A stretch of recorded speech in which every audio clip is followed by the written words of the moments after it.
इस गुरुआ के पावन धरती पर रुद्रांगी महासम्मेलन हो रहा है। इस सम्मेलन के अध्यक्ष महोदय सतेंद्र जी, मंच का संचालन कर रहे संचालक महोदय, अखिल भारतीय दांगी क्षत्रिय संघ के राष्ट्रीय राज्य के अधिकारीगण, राजनीतिक और गैर राजनीतिक विषयों से जुड़े मंचासीन पदाधिकारीगण एवं सदस्यगण और मंच के सामने प्रस्तुत हमारे सम्माननीय श्रोतागण, महिलाएं, जय दांगी के उद्घोष के साथ मैं दांगी शत्रुघ्न प्रसाद सिन्हा आपका अभिनंदन करता हूँ। मैं जब से आया हूँ तब से एक बात सुन रहा हूँ जिसका स्पष्टीकरण मैं देना उचित समझ रहा हूँ। वर्तमान में मैं अपने अखिल भारतीय दांगी क्षत्रिय संघ का जो राष्ट्रीय चुनाव समिति है उसके सचिव पद पर अभी मैं नहीं हूँ, यह मैं स्पष्ट कर रहा हूँ। यह कहीं ना कहीं यह थोड़ी गलती हो रही है। चुनाव जिस दिन हुआ 2 अक्टूबर 2000, उसी दिन मैंने सार्वजनिक मंच से अपने पद त्याग की घोषणा कर दी।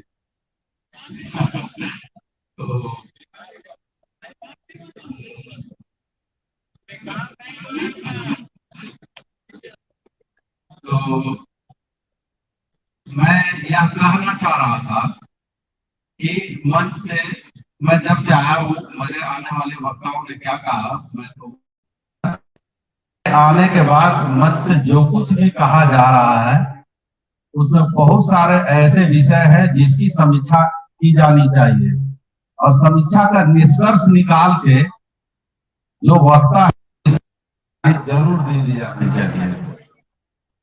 अभी तुरंत हमसे पहले माननीय पूर्व विधान पार्षद परिषद के सदस्य महोदय माननीय उपेंद्र प्रसाद जी भी कुछ बात बोल के गए हैं।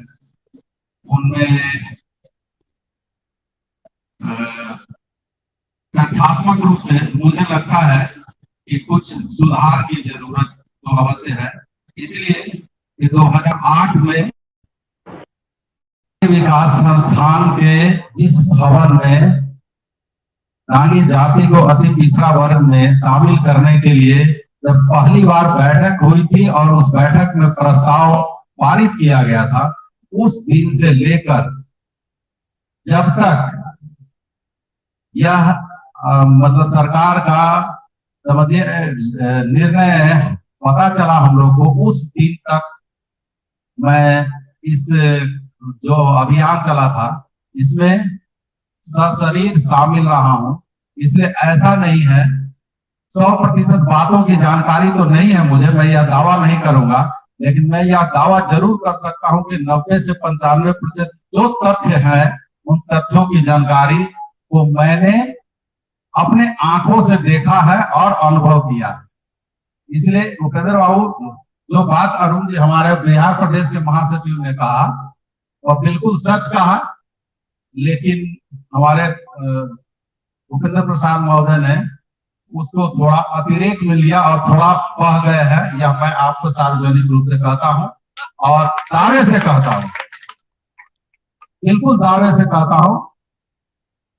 एक आपने कहावत सुना होगा, सच बोलने का एक बहुत बड़ा फायदा होता है और वह फायदा याद रहता है हमको, आपको याद रहता है। आप मुझसे पूछिएगा इस 2008 से लेके जब तक हम लोग को यह अधिसूचना नहीं प्राप्त हो गई, मैं जिस भी घटना में जहां भी शामिल रहा हूं, आप एक बार नहीं हमसे 1000 बार पूछेंगे, मैं जो बात पहली बार कहूंगा वह बात 1000वीं बार कहूंगा। लेकिन जिन्होंने गलत वक्तव्य दिया है या दे रहे हैं वह आप पूछेंगे तो पिछली बार कुछ और बात बोलेंगे, अगली बार कुछ और बात बोलेंगे, अगली बार कुछ और बात बोलेंगे। और देखिएगा इन भाषणों को अगर आप सुनिएगा और भी लोगों को भाषणों को सुनिएगा, कहीं कुछ कहीं कुछ कहीं कुछ आपको जरूर अंतर मिलेगा, बिल्कुल अंतर मिलेगा। इसलिए कि वीरेंद्र जी भी हमारे साथ है, अरुण जी भी हमारे साथ है। जिस दिन, मैं पहले भी बता चुका हूं कि जिस दिन अति पिछड़ा वर्ग आयोग का सर्वेक्षण हो जाने के बाद जो अनुशंसा जाना था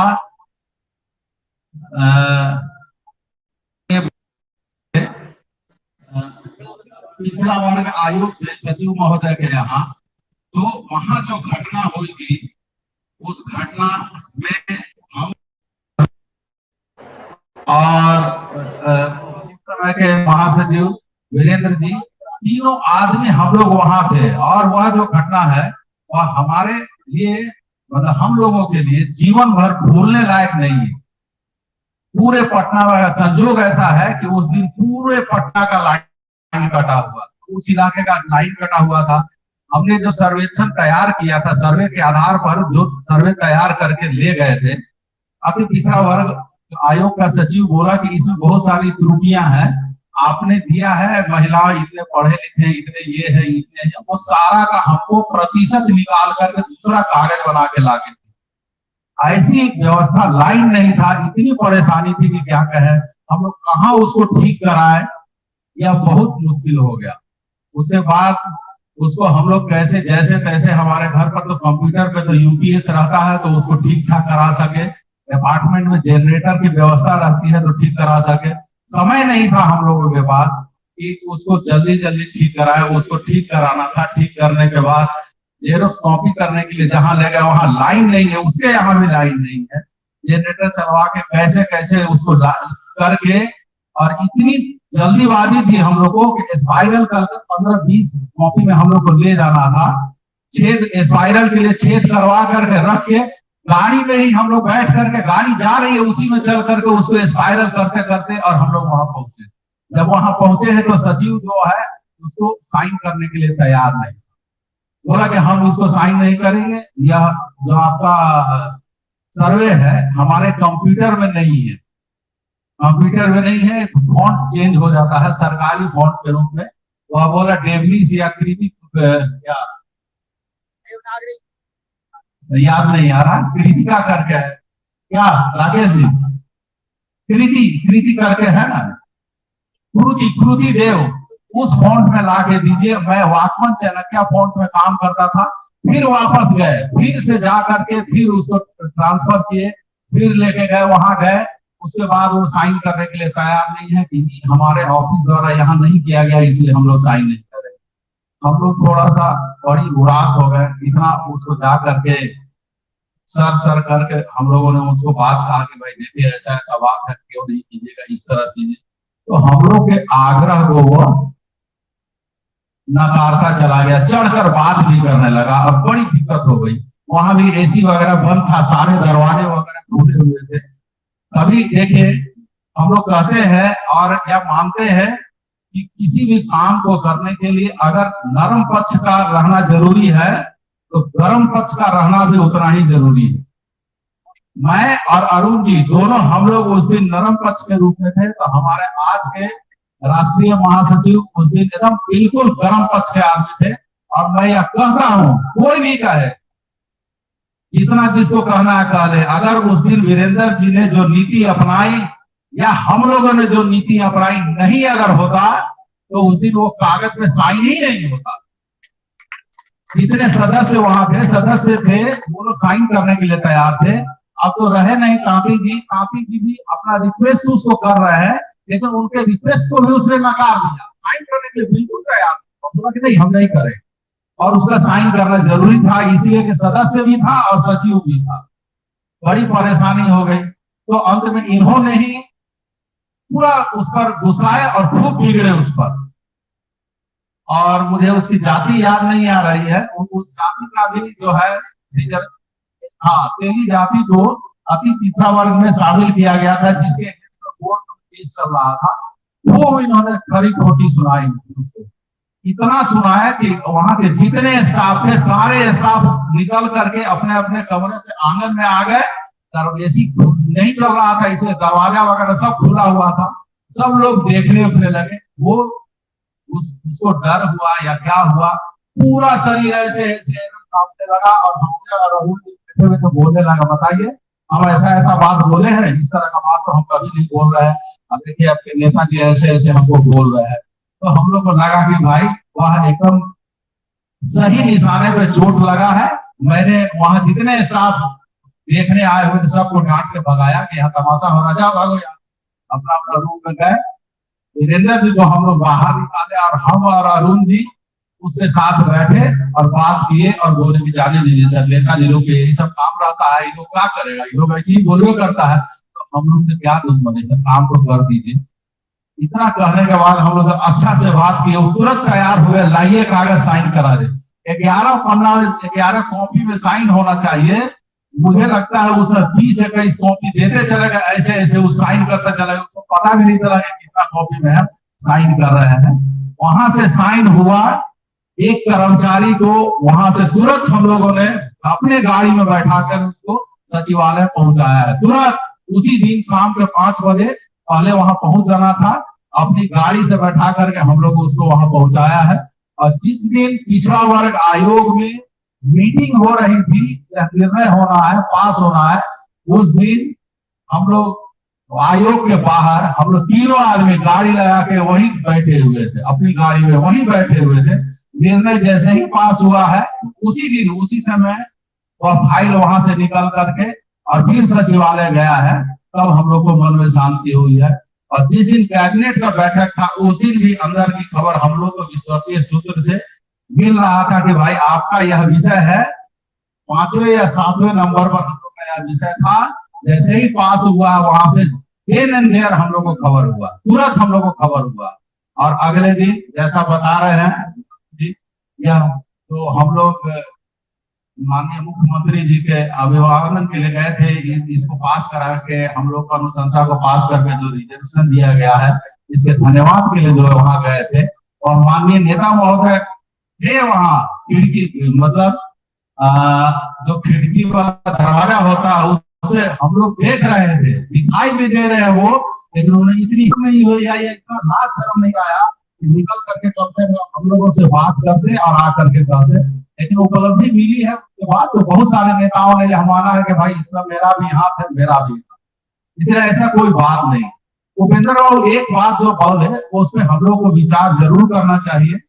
और यह बात है कि आंदोलन या सम्मेलन हम लोग जरूर करते हैं, सामाजिक रूप से हम लोगों को इसका परिणाम मिलता है, इसमें कोई दो मत नहीं है।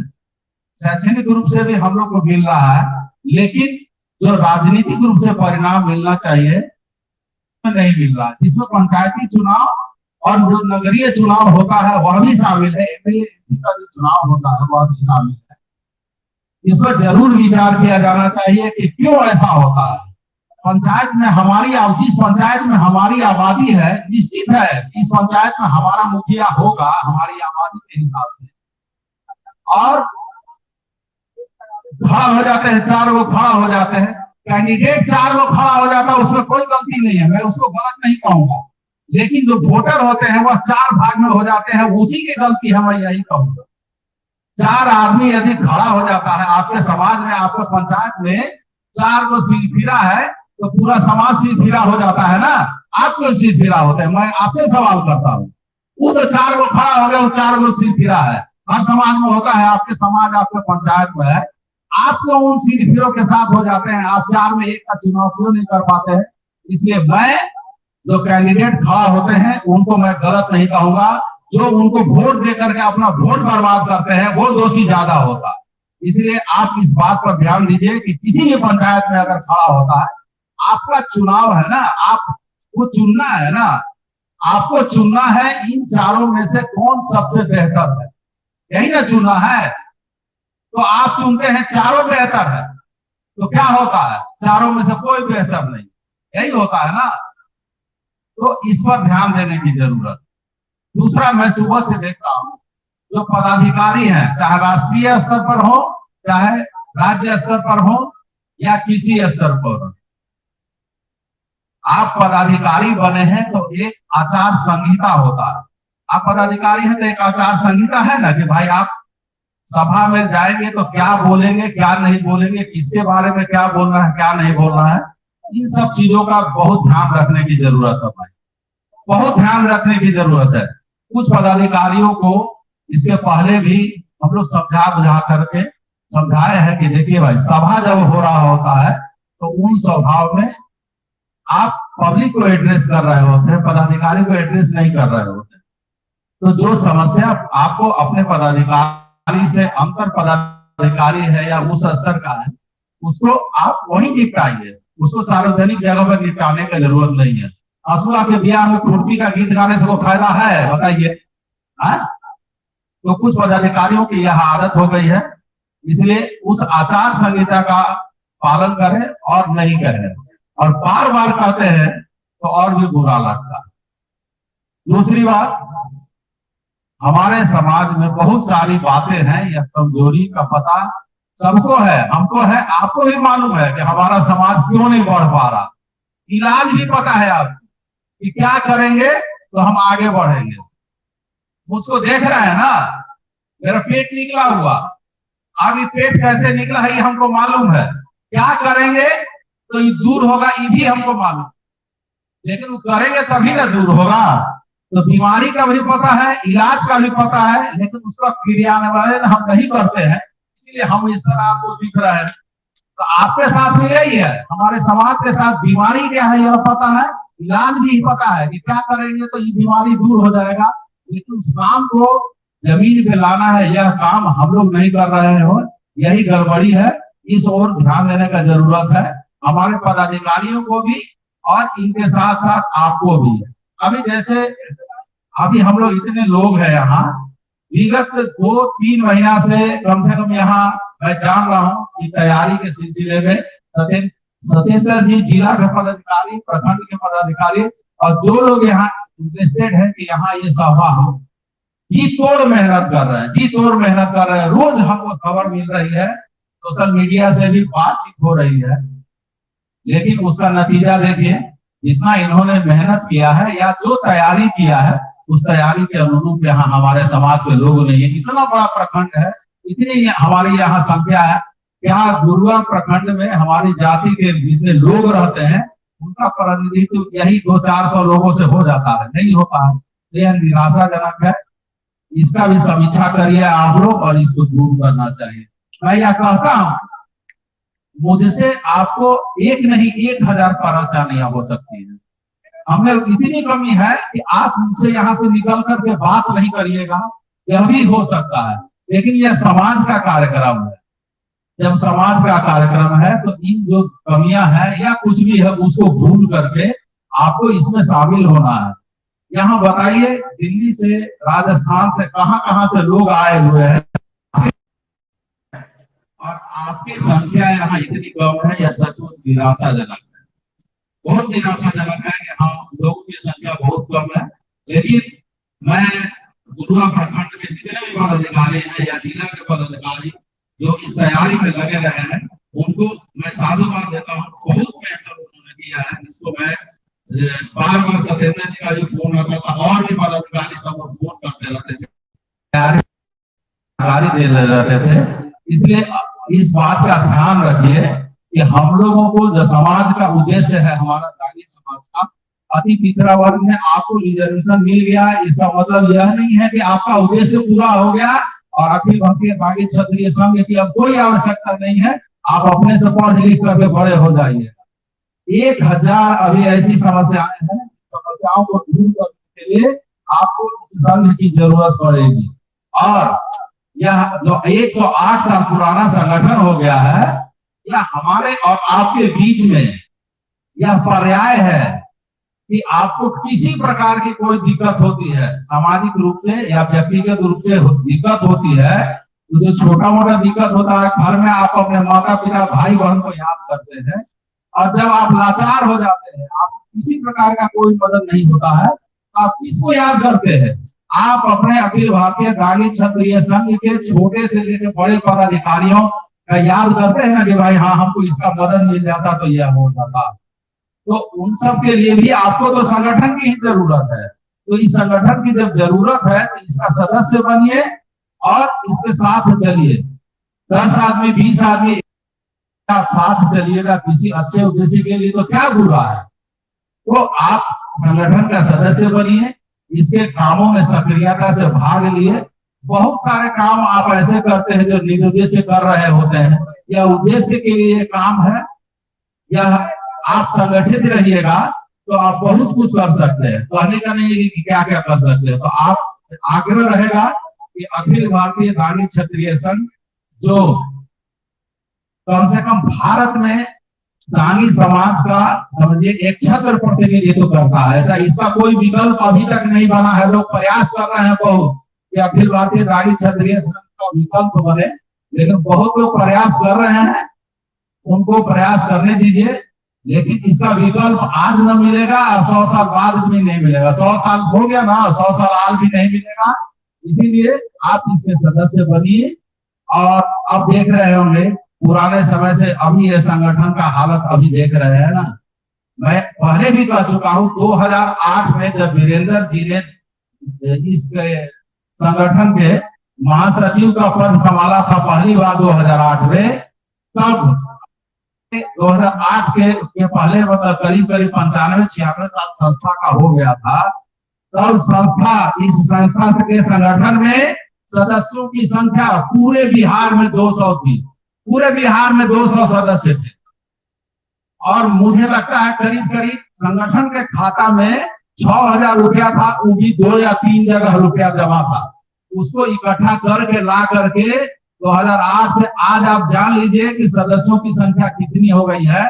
और बिहार प्रदेश के खाता में जो पटना के बैंक ऑफ महाराष्ट्र खाता है, उस खाता में आज के तारीख में मैं बता रहा हूं आपको 2 तारीख को 29 तारीख को 30 मार्च को उसको अपडेट किया गया है। 14,32,000 रुपए उसमें जमा है। आप सोच लीजिए कि कितना काम किया गया है। लेकिन इसके बावजूद यह उद्देश्य जो है हम लोग का अधूरा है। अभी और लोगों को जोड़ना है। और जो लोग भी संगठन के विरुद्ध काम कर रहे हैं उन सबको आप और हम मिलकर साथ में रहिएगा तो उनके साथ न्याय हम लोग करेंगे। हमारे पूर्व के कुछ पदाधिकारी हैं जिनको बारे में आपको हो सकता है बताया गया हो। संगठन के विरुद्ध जाके उन लोगों ने बकौती बना के रखा हुआ है कि यह मेरा है और मेरे मर्जी से चलेगा और जैसे कहेंगे वैसे चलेगा। तो समय बदल गया है। आपकी जिम्मेवारी है, मेरी जिम्मेवारी है। हमारे दादा ने जब एक उम्र के बाद उन्होंने यह जिम्मेवारी घर की हो या समाज की परिवार की जिम्मेवारी हमारे पिता को सौंपा। हमारे पिता जब हमारी परिपक्वता हो गई तो उन्होंने मुझे सौंपा है। अब जब मेरा यह उम्र हो जाएगा, जब उस जिम्मेवारी को हम नहीं संभालेंगे तो हम अपने बेटे को यह जिम्मेवारी सौंपेंगे ना। तो अगर इस पे जिद करिएगा, नहीं करिएगा तो यह क्या होगा, यही बात है। इसलिए हमारे पूर्व के पदाधिकारी अपनी जिम्मेवारी न तो निभाते हैं और न अन्य पदाधिकारी जो आपके निर्वाचित पदाधिकारी हैं उनको नहीं सौंप रहे हैं। यह गलत हो रहा है। और हम लोग इस सभा के बाद जब समाप्त हो जाएगा इस पर कार्रवाई करेंगे और आप लोगों का इसमें समर्थन चाहेंगे। समय हो चुका है और लोगों को बोलना है, इसलिए समाप्त करता हूँ। कुछ बातें हैं जो आप लोगों को बहुत गौर करने की जरूरत है। इस पर थक जाइएगा तो जरूर मंथन करिएगा। जो यहाँ लोग नहीं पहुंच पाए हैं, संख्या कम है, उसको पर विचार करिएगा। संगठन में आप सदस्य हैं तो आप अपनी पत्नी को 18 या 18 साल से बड़े जो बच्चे हो गए, बेटे हैं, बहू हैं, सबको आप जरूर संगठन का आचरण को बना कर रखें। धन्यवाद। जय जय।